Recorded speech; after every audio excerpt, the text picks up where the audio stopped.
सभासदों, माननीय अध्यक्ष जी, जय श्री राम। जय हिंद।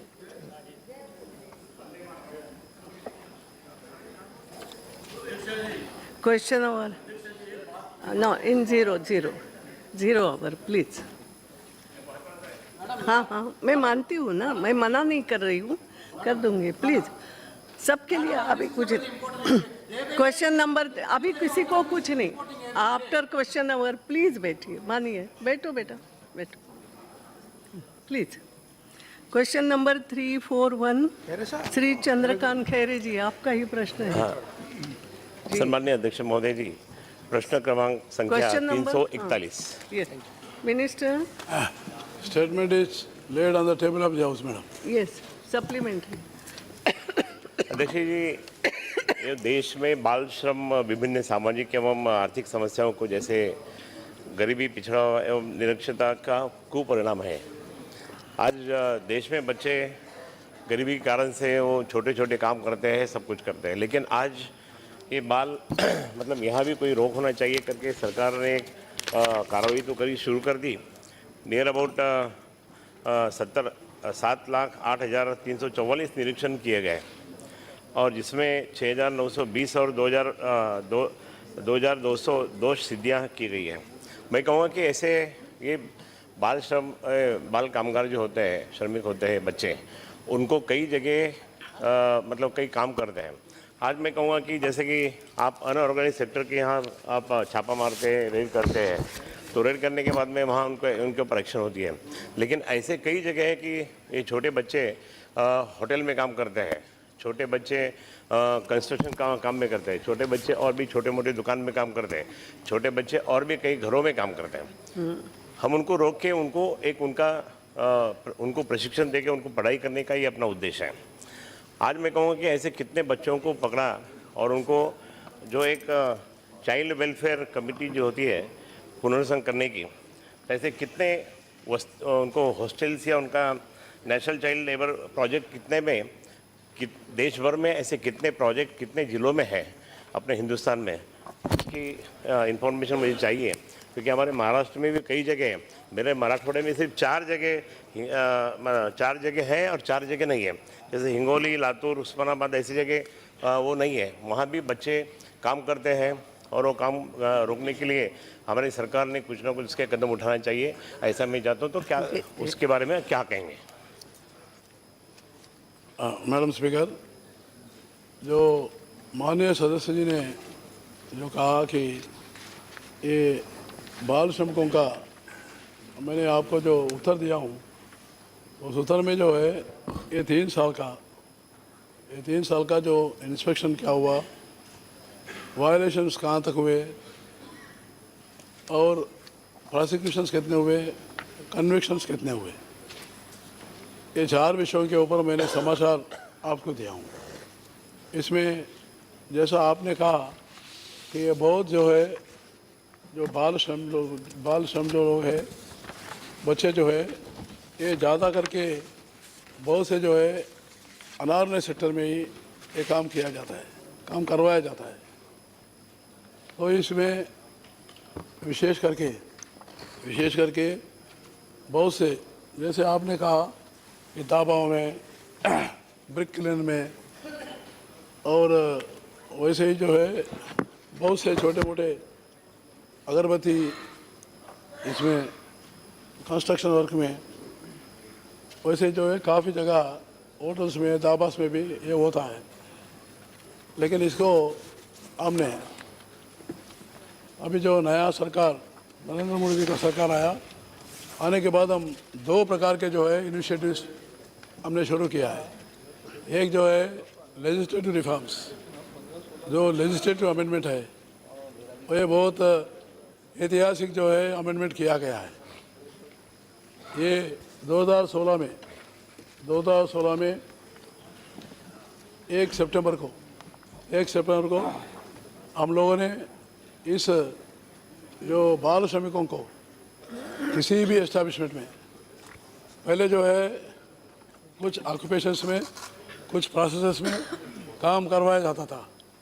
अभी ये न्यू जो है हमारा अमेंडमेंट जो कानून आया है, इससे अभी कोई भी 14 साल के नीचे जो बच्चे हैं वो कोई भी किसी एस्टैब्लिशमेंट में कहाँ भी काम नहीं कर सकते। और वैसा ही हम लोगों ने नया एक डेफिनेशन भी डाला है।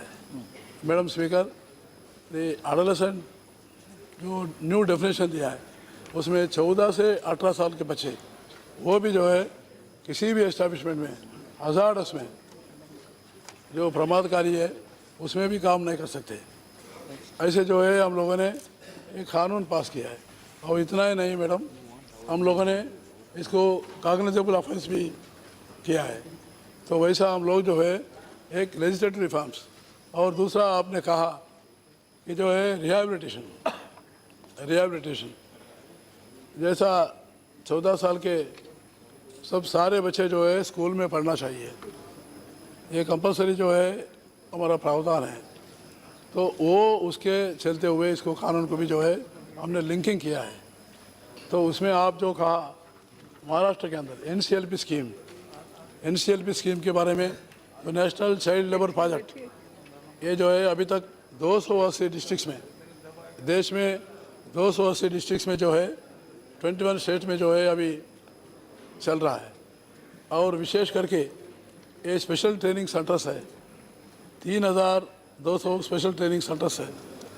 आप महाराष्ट्र के बारे में कहा था, वो महाराष्ट्र के बारे में मैं आपको समाचार दूंगा कि जितने भी जो है हमारे आपने जो पूछा है, और उसका भी जो है ये नया एनसीएलपी स्कीम में आएगा। और एनसीएलपी का बजट भी जो है इस बार जो है 150 करोड़ रुपया उसको बढ़ा के सरकार ने दिया है। Second supplement. अध्यक्ष जी, एक तो 9 वर्ष से 14 वर्ष तक, और अभी सरकार ने भी नए कायदे में 14 साल से 18 साल तक ये किया। अच्छा है, उनकी पढ़ाई, उनका जो कुछ मतलब उनको अच्छी तरह से उनका मतलब उनकी बढ़ोतरी होना चाहिए, सब बच्चे अच्छे होना चाहिए। गरीबी कारण से होता है, लेकिन ऐसे फिर भी दिल्ली में हो, एनसीआर में, मुंबई में हो, उसके बाद मध्य प्रदेश, उत्तर प्रदेश, इनकी संख्या ज़्यादा है। तो यहाँ भी ये जो केंद्र आपने बताया एनसीएल, तो ये ज़्यादा से ज़्यादा वो केंद्र वहाँ आप निर्माण करेंगे क्या? और जो भी अभी अपने एनसीआर में 94 दोषियों को सज़ा दी गई है, इसकी संख्या बढ़ती जा रही है।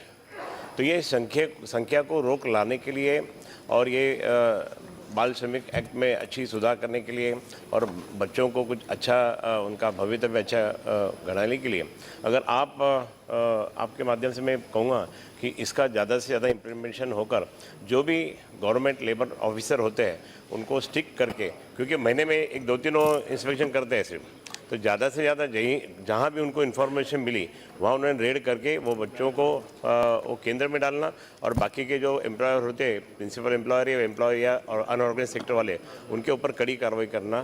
तो ऐसा कितने जगह आप करेंगे? दिल्ली, मुंबई, उत्तर प्रदेश, मध्य प्रदेश, इनमें संख्या ज़्यादा है। Madam speaker, first of all the labor is under concurrent list. Labour concurrent list में, इसलिए अप्रोप्रिएट गवर्नमेंट जो रहेगा कि स्टेट गवर्नमेंट रहेगा, सेंट्रल स्फीयर में सेंट्रल गवर्नमेंट करेगा। लेकिन फिर भी आपने जो प्रश्न जो पूछा है, इसमें हम लोग जो है इंस्पेक्टर के बारे में या इंस्पेक्शन के करते समय भी हम लोगों ने इस नए कानून में हम डिस्ट्रिक्ट मजिस्ट्रेट को हमने जो है इंचार्ज बनाया, और जो है एक डिस्ट्रिक्ट विजिलेंस कमेटी बनाया, और डिस्ट्रिक्ट विजिलेंस कमेटी में हमें ऑनरेबल पार्लियामेंट मेंबर्स को उसका चेयरमैन बनाया। और इतना ही नहीं, नया कानून बनाया विजिलेंस कमेटी में। और दूसरा जो है हर जगह इस इंस्पेक्शन का भी जो है प्रावधान जो है हम लोगों ने बहुत खड़ी करने का कोशिश किया है। और आपने जो पहला जो पूछा था एनसीएलपी के बारे में। अभी वो जिला जो है अमरावती, औरंगाबाद, बीड, धुले, गोंडिया, जलगांव, जालना, परभणी, नांदेड़, नासिक, नंदुरबार, सांगली, सोलापुर, थाने और किसी भी स्थान के लिए अगर राज्य सरकार भेजेगी उसको भी हम शामिल करेंगे। लक्ष्मी नारायण यादव जी। धन्यवाद अध्यक्ष महोदया। आधुनिक सभ्यता पर सबसे बड़ा कलंक बाल श्रम पर सबसे अच्छा काम मेरे प्रदेश मध्य प्रदेश, मेरे जिले विदिशा के भाई कैलाश सत्यार्थी जी ने किया है और सारी दुनिया ने उसको सराहते हुए उन्हें नोबेल प्राइज़ जो आज का सबसे प्रतिष्ठित पुरस्कार है उससे भी नवाजा है। अध्यक्ष महोदया, मैं एक सरकार से पूछना चाहूँगा कि उन्होंने बहुत से सुझाव दिए हैं, क्या सरकार कभी उनसे विचार और विमर्श कर इस दिशा में काम करने के लिए तैयार है या उसकी इच्छा है? साथ ही मैं एक बात और पूछना चाहता हूँ, जो लिस्ट अनेक्सर जो मुझे दिया गया है इसमें हरियाणा, पंजाब और उत्तर प्रदेश 3 प्रदेशों को छोड़ करके बाकी सब जगह पे जो कन्विक्टेड है, जिनको कन्विक्शन हुआ है, उनकी संख्या बहुत न्यून है। ऐसा क्या कारण सरकार मानती है कि इतने कम जो केसेस आप फाइल करते हैं वाई डू दे असफल क्यों हो जाते हैं? इसके बारे में कभी सरकार ने विचार विमर्श किया है क्या? धन्यवाद। मैडम स्पीकर, मैं पहले जो है आदरणीय सदस्य जी को मैं धन्यवाद देना चाहता हूँ। उनके क्षेत्र के अंदर उनके ज़िला में इन्होंने बाल श्रमिकों के बारे में जो एक आदर्श रूप में जो उन्होंने कार्रवाई की है उनके लिए मैं पहले बधाई भी देना चाहता हूँ। और उन्होंने कहा कुछ राज्यों में ज़्यादा जो है बाल श्रमिकों का जो है पकड़ा जाता है, लेकिन उनका जो कार्रवाई जो है, जो उनका सज़ा जो है वो बराबर नहीं हो पा रही है, ऐसा उन्होंने कहा। इसके लिए हम लोगों ने 2 चीज़ का जो है हम लोगों ने प्रावधान किया है। एक है, मैंने पहले ही कहा था कि ये अप्रोप्रिएट गवर्नमेंट में आता है, ये तो कॉन्करेंट लिस्ट में है, फिर भी हम लोग यहाँ सारे जितने भी जो है राज्यों के सेक्रेटरीज है उनको बुलाकर हम लोगों ने जो इसके ऊपर जो है जल्दी कार्रवाई करने का, इसीलिए हम लोगों ने इस नया कानून में एक प्रावधान किया कि public authority means district collector उन्होंने इंस्पेक्टर को भी जो अपॉइंट करके उसको भी जो है अभी पहली बार उसको भी जो है आईपीसी में जो है उसको कानूनी में लाने के लिए हम लोग प्रावधान किया। तो इसलिए मैं और एक बार जो राज्यों का उन्होंने जिक्र किया उसके बारे में मैं उन राज्यों के साथ एक बार बातचीत भी करूंगा। जी, Shri doctor Mamata Sanghamitra ji. Thank you, madam, for allowing me to give a supply question. My question about rehabilitation is under this program there are about the schooling and providing the midday meal and etc. is there, but the school, and the problem is, it is as already been said by the minister as well as other members, that is basically garibi ka wajah se hai, and that is why my request or the question is, there are some schools, residential schools there, but most of them are under NGOs.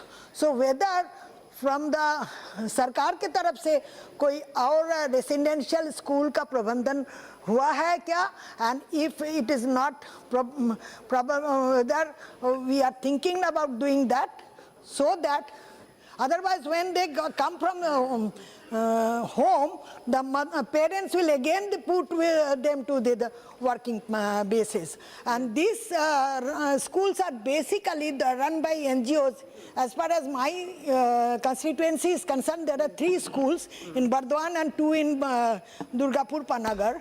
So those are all run by NGOs and up to only primary level. Okay. So it is I am asking whether there is any हो गया आपका question. चिंता वही है school का बारे में, it should be up to 8 ऐसा प्रबंधन है क्या, so that after that they can have some skill Right. development program over there? Honorable Speaker, Madam, I too totally agree that because of poverty and illiteracy, this problem is increased. Jayaprakash जी को But the question which the madam is asked me regarding the NCLP scheme. Madam, NCLP scheme is a totally voluntary one. Yes. It's a voluntary one, और उसमें जो है आपने पूछा था कि जो स्कूल नहीं होता है वो नेशनल चाइल्ड लेबर प्रोजेक्ट है। इसमें जो है हम लोग वॉलंटरी के रूप में NGOs को जो है हम जो है उनको जो उनकी काम होता है, जैसा आपने कहा कि ये कन्वर्जेंस स्कीम है। कन्वर्जेंस स्कीम मीन्स ये जो है पहला हमारा women and child welfare ministry से Yes. और HRD मिनिस्ट्री से और जो है हमारा स्किल डेवलपमेंट मिनिस्टर से भी और रूरल डेवलपमेंट मिनिस्टर से भी इसका होता है। इसमें सारा मिड डे मील दिया जाता है, एजुकेशन दिया जाता है, और इसमें जो है 5 से 8 साल के बच्चों का अलग है, एक मेन स्ट्रीम में लाने का, सर्व शिक्षा अभियान में लाने का ये काम होता है। और जो बाद में जो है 8 से 14 साल तक जो बच्चे हैं उन बच्चों के लिए ये प्रोजेक्ट में ब्रिज एजुकेशन दिया जाता है, वोकेशनल ट्रेनिंग दिया जाता है, बाद में जो है उसको मेन स्ट्रीम में लाने का हमारा कार्यक्रम है। इसमें मैं आपको अपने सदन को भी जो है मैं इस नए जो कानून में हम लोगों ने इसका प्रावधान भी बढ़ाया। जो पहले जो है ये मिनिमम इनका जो पहले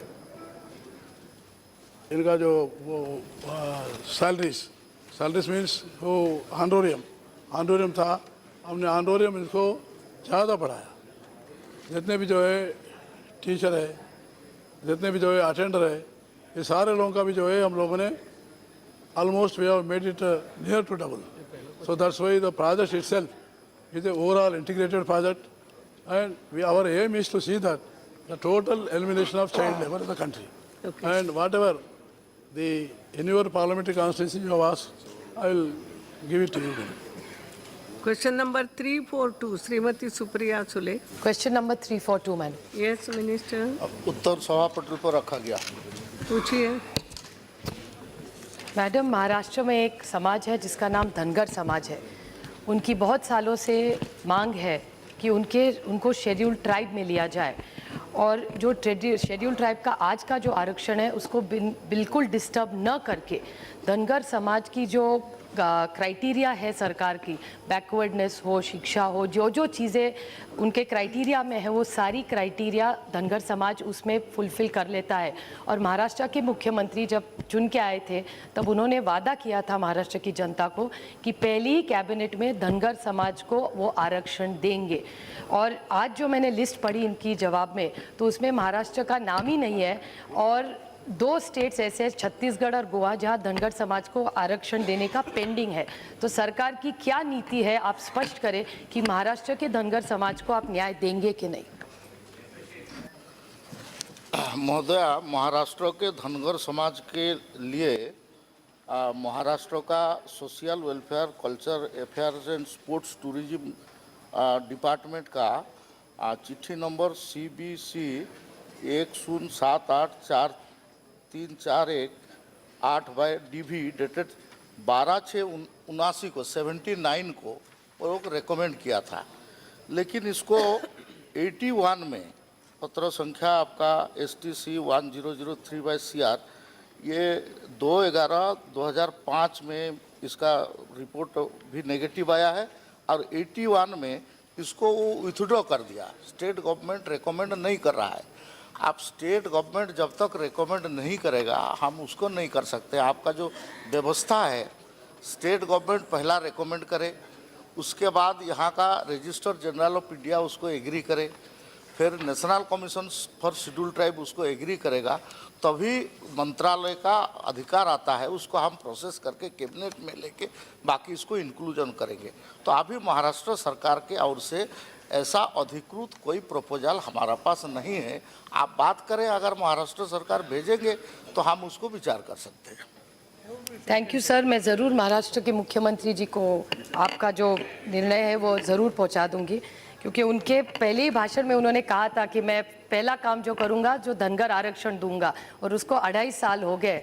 और उसके बाद ये बहुत खेदजनक है कि आज तक आपको बताया भी नहीं गया कि महाराष्ट्र में क्या हो रहा है। ये बहुत बुरी बात है, लेकिन ज़रूर आपका जवाब बहुत अच्छा था। मैं और एक सवाल करना चाहती हूँ आपसे कि स्टैंडिंग कमेटी का जो रिपोर्ट है, वहाँ से बहुत से राज्य ऐसे हैं जिन्होंने बहुत सारी मांगे बहुत सालों से प्रलंबित है। तो क्या आप निर्णय लेंगे? एक टाइम बाउंड प्रोसेस इसका होगा, क्योंकि बहुत सारे आपके जवाब में भी है और स्टैंडिंग कमेटी रिपोर्ट में भी है। तो आप क्या निर्णय लेंगे? आपने एक टास्क फोर्स भी बनाया है, तो ये टास्क फोर्स में कुछ टाइमलाइन है कि जिसमें ये जो आज का आरक्षण है वो रख के उसको डिस्टर्ब ना करके ये जो जाति जमातियों जिनको ज़रूरत है इस आरक्षण की, इनको क्या न्याय मिलेगा? थैंक यू महोदया, मैं अपना उत्तर में बताया है कि आपका बहुत सारे स्टेट का 102 कम्युनिटी का वेरियस स्टेज में किसका आरजीआई के पास विचाराधीन है, किसको राज्य सरकार में विचाराधीन है, किसका आपका नेशनल कमीशन के पास विचाराधीन है, ये सब के बारे में डिटेल में मैंने दिया है। आपका डॉक्टर हृषिकेश पंडा के बीते सरकार ने सेक्रेटरी का अधीन में एक टास्क फोर्स बनाया था, तो उसमें कुछ वो सुझाव दिया था और कुछ कम्युनिटी का विसंगति के बारे में भी वो रेकमेंड किया था। लेकिन हम उसमें सुझाव में एक प्रमुख बिंदु था कि अभी का जो सिस्टम है उस सिस्टम से हटके जो इंक्लूजन का क्राइटेरिया है उसको बदल किया जाए और उसमें आपका एंथ्रोपोलॉजिकल सर्वे ऑफ इंडिया को भी इन्वॉल्व किया जाए और भारत सरकार को पूरा अधिकार हो कि अगर 2 एजेंसी नहीं एग्री करते हैं तो भी ओवररूल करके उसको करने का अधिकार है। ये इसको हमने राज्य सरकार को सर्कुलेट किया, तो बहुत सारे राज्य सरकार का कमेंट अभी भी आना बाकी है। अगर राज्य सरकार इसमें सहमति नहीं देंगे, क्योंकि आपका फेडरल स्ट्रक्चर में राज्य सरकार का अनुमति होना जरूरी है, तो अभी 2-3 राज्य सरकार का वो रिकमेंडेशन या उनका मत आना बाकी है। ये होगा तो हम कैबिनेट में जाएंगे और क्राइटेरिया को हम बदल भी कर सकते हैं। लेकिन क्योंकि नहीं हुआ, इसमें प्रमुख बिंदु ये था हृषिकेश पंडा का जो रिकमेंडेशन में टास्क फोर्स का, इसलिए इसको विचार नहीं किया गया है। डॉक्टर हिना का भी। Thank you, ma'am. Ma'am, I would like to draw the attention of Honorable Minister towards the fact that the scheduled tribes, the tribes which are included in the scheduled tribe list are still underdeveloped, and there's a need to give a special attention for the development of these tribes. Different communities, ma'am, they ask for reservation, and this creates a lot of unrest between the tribes which are already in the existing scheduled tribe list and those who are asking for reservation. In Minister's reply, he has mentioned of a task force which was formed by Government of India and which has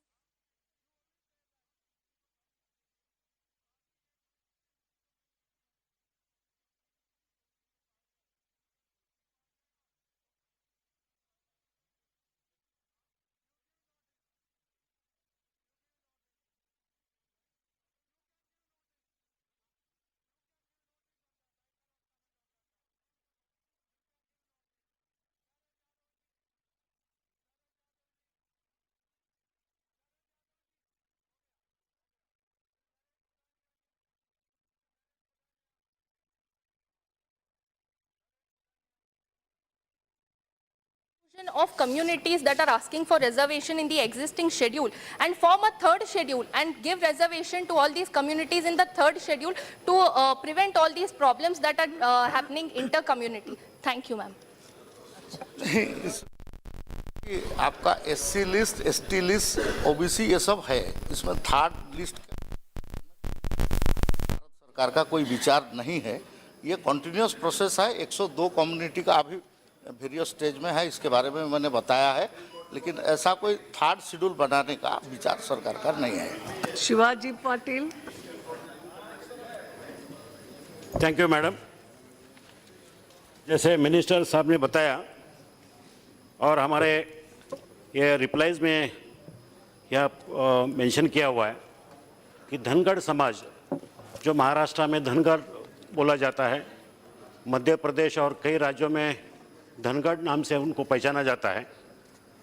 मेरे constituency में धनगढ़ और schedule tribal, ये दोनों जातियाँ exist करती हैं। पिछले 2-2.5 सालों से महाराष्ट्र में काफ़ी आंदोलन हुए। उस आंदोलन के दरमियान महाराष्ट्र के मुख्यमंत्री ने घोषणा की थी कि अभी पिछले, तो मैं मिनिस्टर से जानना चाहता हूँ कि क्या वाकई महाराष्ट्र सरकार से धनगर कम्युनिटी को इंक्लूड करने के लिए कोई प्रपोजल महाराष्ट्र गवर्नमेंट से आया है या नहीं है? आप एक बार वापस क्लैरिफाई कीजिए, क्योंकि महाराष्ट्र गवर्नमेंट ने तो ऑलरेडी डिक्लेयर किया हुआ है। नहीं, उन्होंने डिक्लेयर किया है महाराष्ट्र गवर्नमेंट ने कि ये प्रपोजल हम महाराष्ट्र गवर्नमेंट फॉलो कर रही है सेंट्रल गवर्नमेंट के साथ। तो मैं आपकी भूमिका चाहता हूं कि आपका क्या रवैया? नहीं, महोदया मैंने उत्तर तो दे चुका हूं। 79 में सरकार रेकमेंड किया, 81 में उस रेकमेंडेशन का सरकार विथड्रॉ कर दिया। इसमें एक्चुअल में आप जो शब्द यूज कर रहा है वो धांगड़ है। उरांव लोगों का एक सब ग्रुप है जो कि धांगड़ बोलते हैं, तो उसको छत्तीसगढ़ में और बाकी स्टेट में उनको रिजर्वेशन अवेलेबल है। आप महाराष्ट्र वाले जो मांग रहा है वो धांगड़ को करेक्शन करके धांगड़ कीजिए बोल रहा है, ये वो कम्युनिटी नहीं है। इसलिए पुणे का आपका TRI ट्राइबल रिसर्च नहीं है, तो इसलिए Pune tribal research institute Pune ने इसको अपोज किया है और राज्य सरकार रेकमेंड नहीं कर रहा है। अगर राज्य सरकार फिर भी रेकमेंड करेंगे तो हम आगे विचार कर सकते हैं। चिंतामण बनगा जी,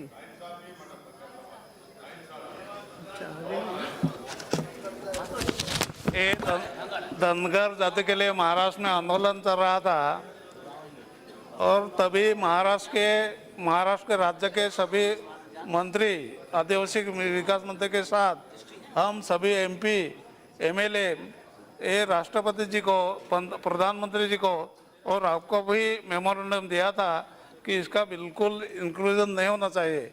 आपने इसके ऊपर रिप्लाई भी दिया है। आज जो देश में आदिवासी की संख्या है करीब 11 करोड़, और इसमें अभी ये तो बढ़ा रहे हैं, इंक्लूजन कर रहे हैं, लेकिन आज देश में नॉट नोटिफाइड कोई राज्य है, इसमें दिल्ली है, पुडुचेरी है, पंजाब है, हरियाणा, तो इंक्लूजन आदिवासी का भी इंक्लूजन कर सके, इसके बारे में मंत्री जी से मैं आपके माध्यम से पूछ रहा हूँ। सर, इसमें उत्तर तो मैं दे चुका हूँ इसके बारे में। It's okay, thank you. Question number 343, Shri Mallikarjun खड़गे ji. Madam speaker, I ask question number 343. Yes, Minister. A statement is laid on the table of the House. प्रश्न पूछिए। Madam Speaker, just I want to know, because as replies furnished by Honorable Minister on question 343A, that the export is declining day by day, and nearly if you compare 2013-14, 14-15, 15-16 and 15-16-17, that nearly the growth is -13, -18, and as in reply also it is furnished, the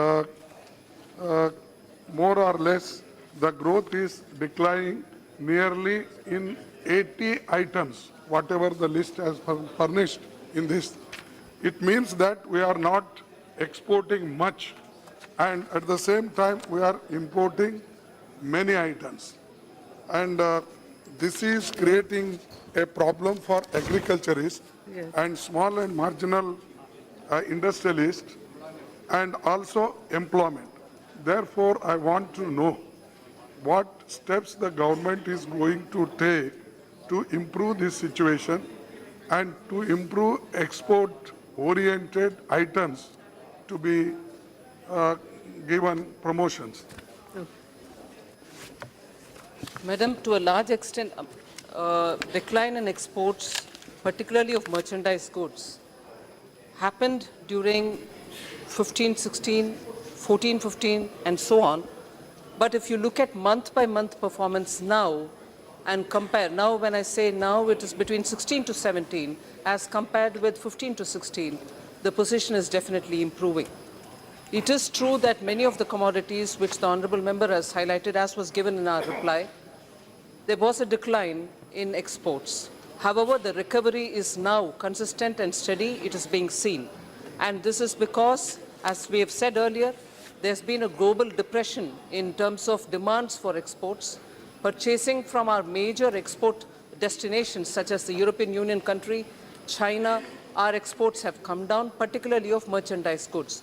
However, I must put here on record that the balance of our trade has been maintained on the back of good performance by our services sector as opposed to the merchandise goods sector. But now, even on merchandise goods, there is improvement. I've given a written statement to the Honourable Member about the various schemes that the government is taking active interest, whether it is interest subvention or merchandise goods export promotion in terms of scrips that they can exchange. These are ways in which we are promoting exports, and that is showing results. Second. Madam speaker, मैंने तो सारी चीज़ें देख लिया हूँ।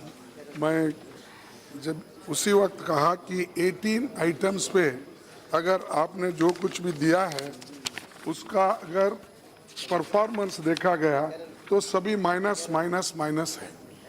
तो इसीलिए इसका असर आपने कहा कि इधर इधर अगर मंथ वाइज अगर इसका परफॉर्मेंस लिया गया तो बढ़ रहा है, तो ऐसी चीज़ नहीं है। जो आंकड़े मेरे पास है और आपके पास भी होंगे, ये बताते हैं कि ये घट रहा है, बढ़ने का सवाल ही नहीं, घट रहा है।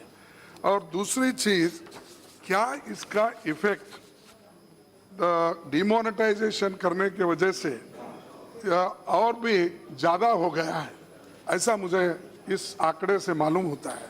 आप नहीं मानते वो बात और है, लेकिन जो आंकड़े हमारे पास है उससे ये मालूम होता है कि ये दिन पे दिन हमारा एक्सपोर्ट घट रहा है। और दूसरी तरफ ये भी एक मज़ेदार बात है, एक उदाहरण के तौर पर मैं कहना चाहता हूँ और मैडम के नोटिस को भी मैं लाया हूँ। अब एक पल्सेस जो हम बाहर से इंपोर्ट करते हैं 10,140 रुपए पर क्विंटल, और यहाँ से यहाँ पर जो हमारे पास अवेलेबल है 5,050 या 6,000 रुपए में अरहर या हमारी तुअर की दाल, तो इतना बड़ा 4,000 रुपए का अंतर है। तो इसको हम देखना चाहिए कि किस वजह से आप इतना महंगा इंपोर्ट कर रहे हो और किस वजह से यहाँ के किसानों को आज वो जितना एमएसपी मिलना चाहिए वो या कॉस्ट बेस्ड प्राइस मिलना चाहिए वो नहीं मिल रहा। तो इसके लिए आप क्या स्टेप्स लेने वाले हैं और डिमोनेटाइजेशन का परिणाम कितना इसके ऊपर हुआ है, ये आप कह सकते हैं। Madam, it is true that the Honourable Member has spoken to me about the particular situation of Tuar Dal, in particular about the districts in Karnataka, and also other states have also been in touch with me. But before I even talk about the rates, I like to say that the efforts made by this government, particularly since 2014 July, in order that there are more farmers who would grow pulses, moving away from other cereals or water-thirsty crops, there could be sufficient growth of pulses so that gradually, without affecting the market and also the availability of pulses, we will be able to cut down on the import of pulses. So the whole surplus today, a healthy surplus and healthy crop in pulses, which has come out as a result of the policy of the government, where the Prime Minister himself has pushed for giving bonuses and encouraged good price for MSP prices for pulses, today has resulted in good output. Yes, it is an issue about procurement, and procurement in adequate quantities, the government has periodically extended, and the Honourable Minister, Honourable MP is quite aware that the extension for procurement of Tuar Dal has been extended twice over, and we are happy to procure more of it from Indian farmers rather than import. However, it's also a truth that the MSP given is one of the highest ever given by this country, and I'm glad to say we are in support of farmers who are growing it. However, the import-related matter, various dals are being imported, not just tuar, not just arar. So we are comprehensively having an approach to ensure that the buffer stock which is necessary for keeping enough stocks of pulses so that there is no affecting the market or fluctuations which resulted in, if you remember, in 2014, all of us were struggling to hold sure that enough stocks are reaching.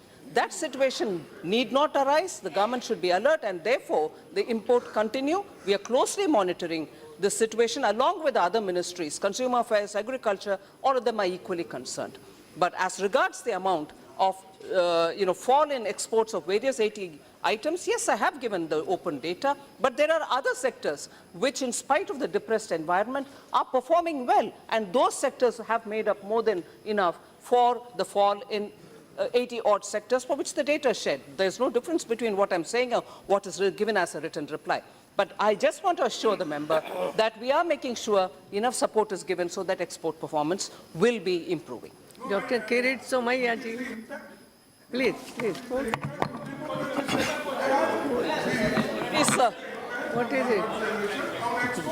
Yes, I would like to answer the honourable member on this. Yes. The impact on exports is absolutely not found. No negative impact is found as a result of demonetization. In fact, small and medium industries are also keeping up the pace of exports. So we don't have anything which might satisfy him in terms of it is demonetization is affecting exports. No, it's not. Thank you. Kirit Somaiya ji. हो गया, अब ऐसा नहीं होता माननीय अध्यक्ष महोदय, वास्तव में मुझे ये समझ में नहीं आ रहा है क्या ना खड़गे जी, ऐसा नहीं होता है। दे दिया ना उत्तर, आपके सभी प्रश्नों के उत्तर आ गए। प्लीज, मुझे ये समझ में नहीं आ रहा है कि 2 साल से Yes, Minister. I would just like to recall the data which is available on exports, performance of exports, before demonetization also. The fall has been noticed for almost 13-14 months, and we were wondering how to improve it, and it has paid off that we are giving interest subvention. Was there a demonetization at that time? Not at all. Interest, the global situation has affected the performance of exports, nothing to do with Indian competitiveness. And so, again, the improvement now in month-by-month performance of exporters, in spite of demonetization, please be recognized. Kirit Somaiya जी. माननीय अध्यक्ष महोदय, हमारे मित्र पक्ष को सभी चीज में demonetisation देता है, अभी इसका कुछ इलाज ही नहीं है। मैं मंत्री महोदय जी से एक बात, मैं मंत्री महोदय जी से, उन्होंने बहुत अच्छा डिटेल में रिप्लाई दिया है।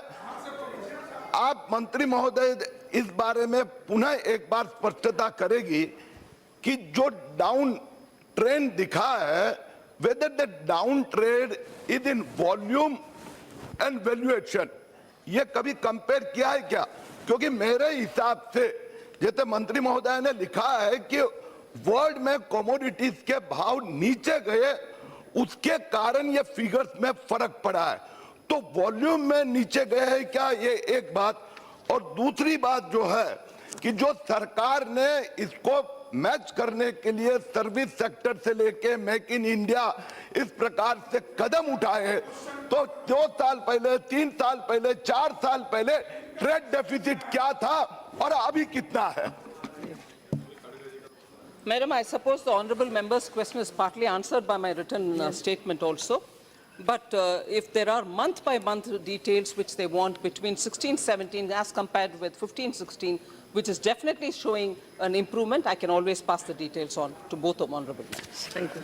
Asauddin Owaisi ji. Madam Speaker, I would like to know from the Honourable Minister that in the answer that has been given, the exports of buffalo meat is around about 26,684.22 crores. And there has been a negative growth of 8.87%.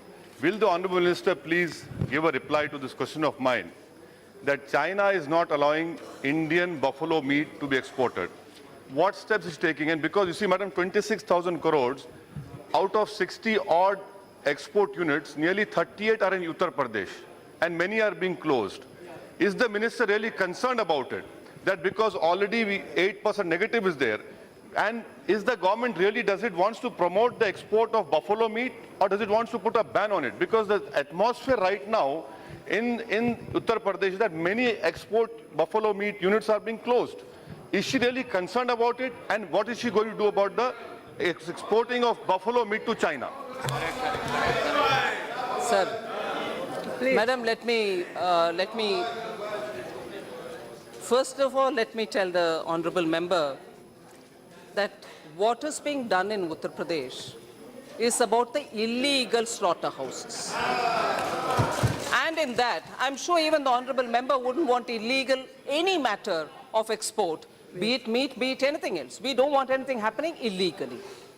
And the Chief Minister himself has stated it very clear. He's talking about illegal houses being shut. Yes. On that, there cannot be a difference of opinion.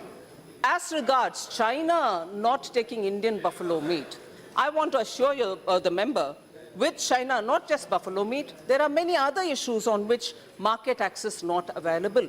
And we have been talking with them on every such item so that legitimate exports from India will have to find market access in China, and the work is going on. Very good. केवल buffalo मत काटो भाई. Question number. अच्छा अनिल शिरोळे जी, on this you want to? It's a very short question. बहुत समय है. Thank you, Madam Speaker. I want to ask Honorable Minister through you, Madam, the details in respect of sugar, in particular, and steps taken by the government through adjustment in the cropping pattern to prevent continual overproduction. What's it? Ma'am, if I understand, he's talking about overproduction in sugar. Madam, Yes. as Sugar.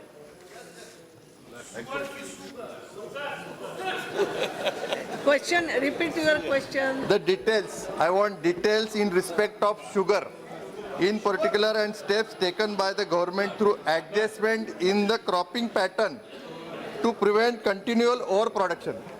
continuous overproduction of sugar, I just want to tell him that we deal with post-crop export-related matters, and as regards overproduction in sugar, he should actually be talking to the Agriculture Department. Sorry. Question number 344, Sri Ravindra Kumar Pandey. Question number 344. Minister, Answer is laid on the table of the House. supplementary. माननीय अध्यक्ष महोदय, माननीय मंत्री जी ने जो जवाब दिया है उसमें शिक्षा के क्षेत्र में और इस 3 साल के दरमियान जब से अपनी आदरणीय प्रधानमंत्री जी के नेतृत्व में सरकार बनी है काफ़ी कुछ सुधार हुआ है।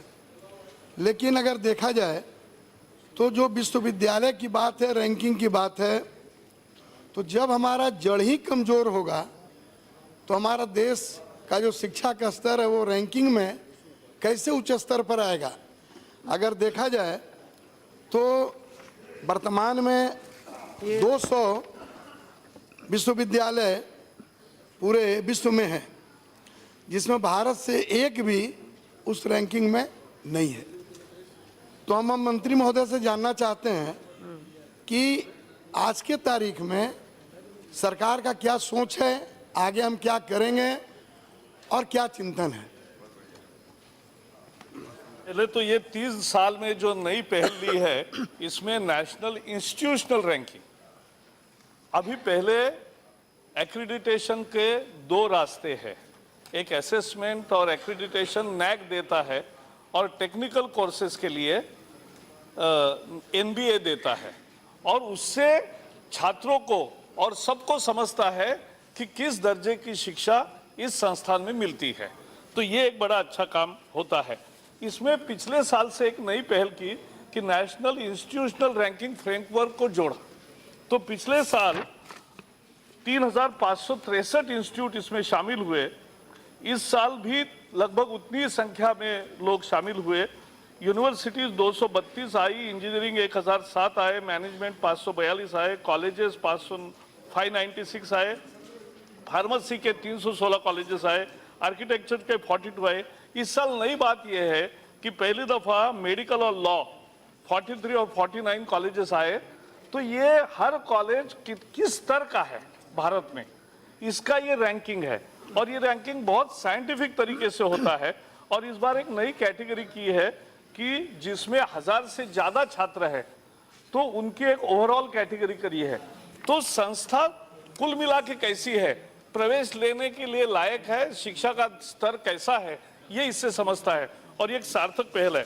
जहाँ तक अंतर्राष्ट्रीय रैंकिंग की बात आपने पूछी है, महत्वपूर्ण है। अंतर्राष्ट्रीय रैंकिंग में जरूर हमारे संस्थान पीछे है।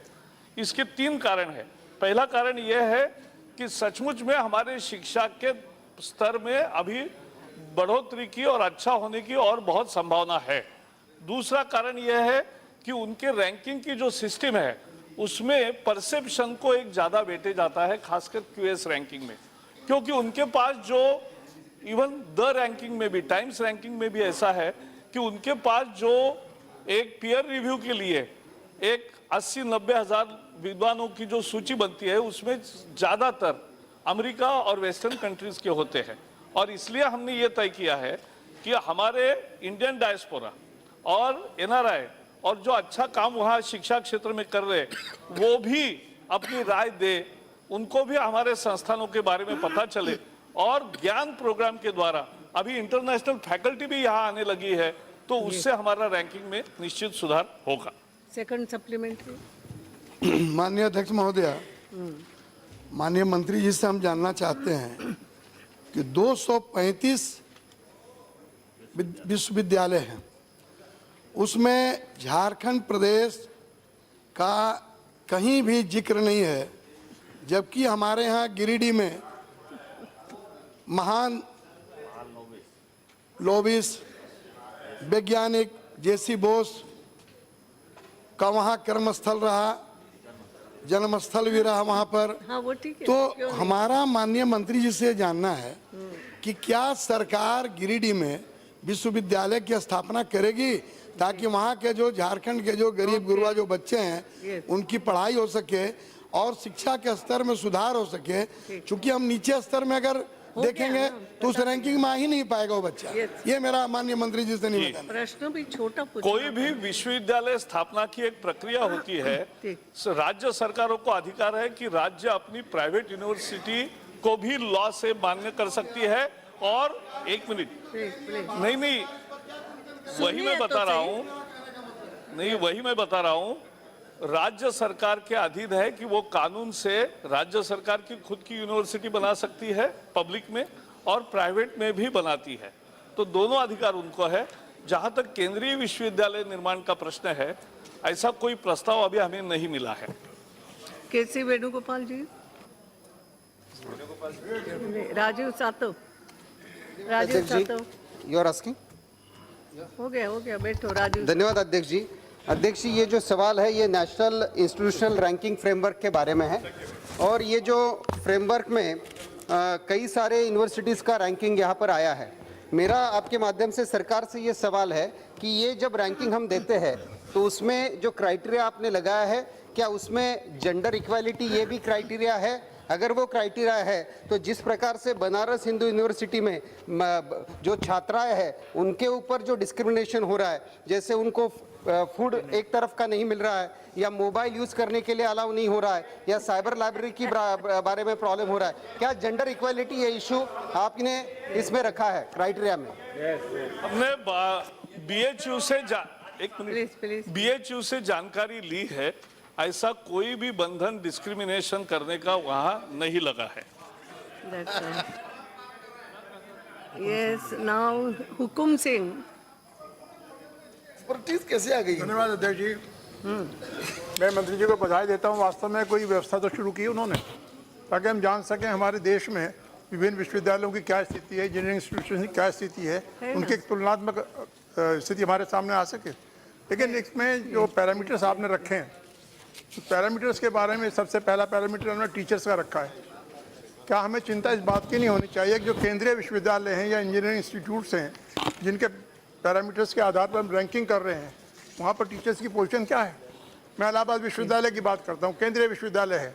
ठीक, समझ गए। अगर माननीय मंत्री जी उसकी समीक्षा कर लें, फाइनेंशियल क्रंच माननीय अध्यक्ष जी इतना वहाँ पर है कि विश्वविद्यालय कभी जो कभी टॉप का विश्वविद्यालय होता था देश में, आज आगे बढ़ने की स्थिति में नहीं है। और लगभग यही स्थिति काफ़ी विश्वविद्यालयों की है। तो मैं माननीय मंत्री जी से आग्रह करता हूँ, प्रश्न भी करता हूँ कि इस बात की चिंता कर लें, जहाँ जहाँ पर रिसर्च करने के फैसिलिटी नहीं है, जहाँ पर अध्यापक नहीं है, जहाँ पर फाइनेंशियल कॉन्स्टेंट हैं, उनको दूर करने की कुछ समयबद्ध आप घोषणा करेंगे?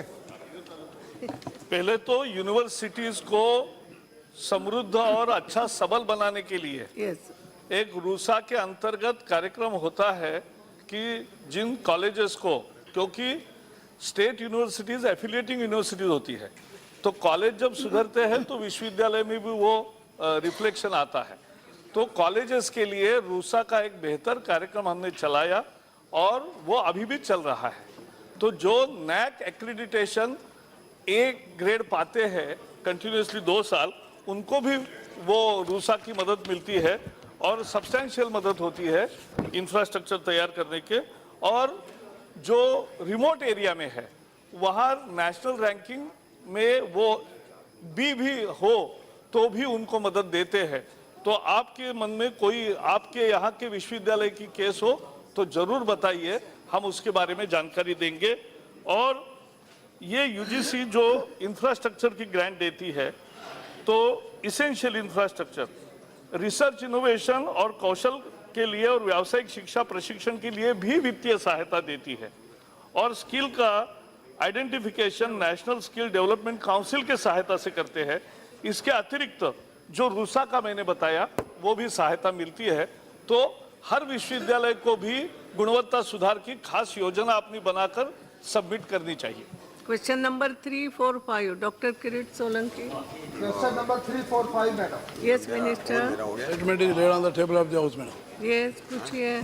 स्पीकर महोदय, मैं आपका बहुत आभारी हूं कि आपने मुझे कॉन्ट्रैक्चुअल वर्कर के बारे में बहुत महत्वपूर्ण प्रश्न के बारे में पूछने की अनुमति दी है।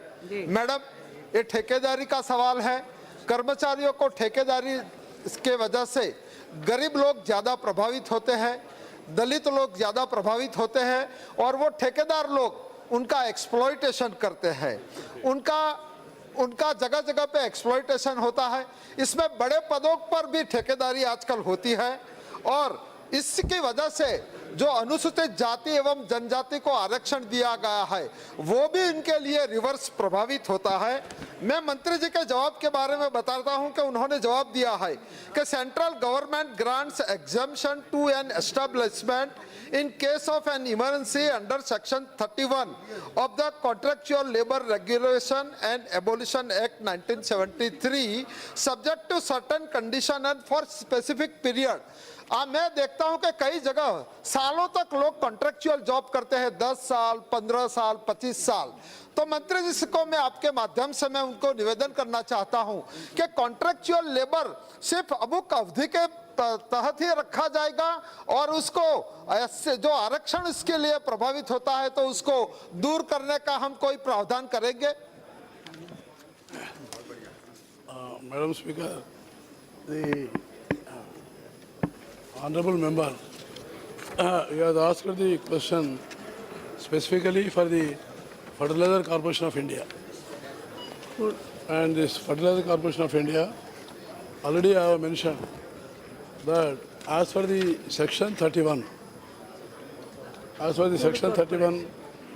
and Contract Labor Act of 1970 and our government, we have in a case of emergency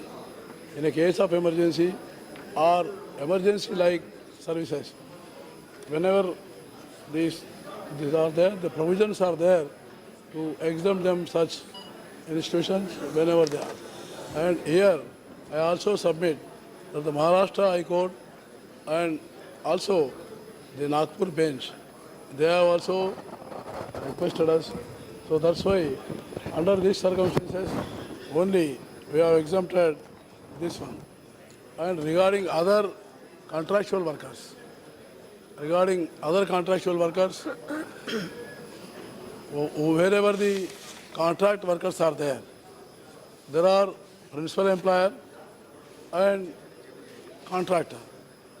And in the contractor also, we have made a rule provision that they should take a license. When we provide the license, we should submit the workers' names and also account numbers of workers. And the regular wages which he is paying are not, the appropriate government. The appropriate government also will look into that cases. But here, whichever the exemption which I have given, all they are central public sector. Second. Madam मैंने FCI के बारे में पूछा था, मगर ये सभी जगह पे ये लागू पड़ता है। मैडम अभी अभी भारत के सुप्रीम कोर्ट ने एक अहम फैसला दिया है और उसमें जो कॉन्ट्रेक्चुअल वर्कर है, पार्ट टाइम वर्क कर्मचारी है, जो फिक्स पगार के कर्मचारी है या आउटसोर्सिंग के कर्मचारी है, सुप्रीम कोर्ट ने ऑब्जर्वेशन किया है कि चाहे वो फुल टाइम कर्मचारी हो या कॉन्ट्रेक्चुअल कर्मचारी हो, अगर वो समान कार्य करता है तो उनको समान वेतन मिलना चाहिए। ऐसा अभी अभी सुप्रीम कोर्ट का फैसला आया है। मैं आपके माध्यम से सरकार को निवेदन करना चाहता हूं, क्या सुप्रीम कोर्ट के फैसले का संज्ञान देंगे और सबके सैलरी सबके यूनिफॉर्म करेंगे? धन्यवाद। मैडम उन्होंने जो सुप्रीम कोर्ट का जजमेंट के बारे में उन्होंने पूछा है, ये सुप्रीम कोर्ट का जजमेंट में भी equal pay for equal work, इसमें जो है हमारा जो same rule 25(2)(5)(a of the Contract Labor Regulation and Abolition Central Rules of 1971, it stipulates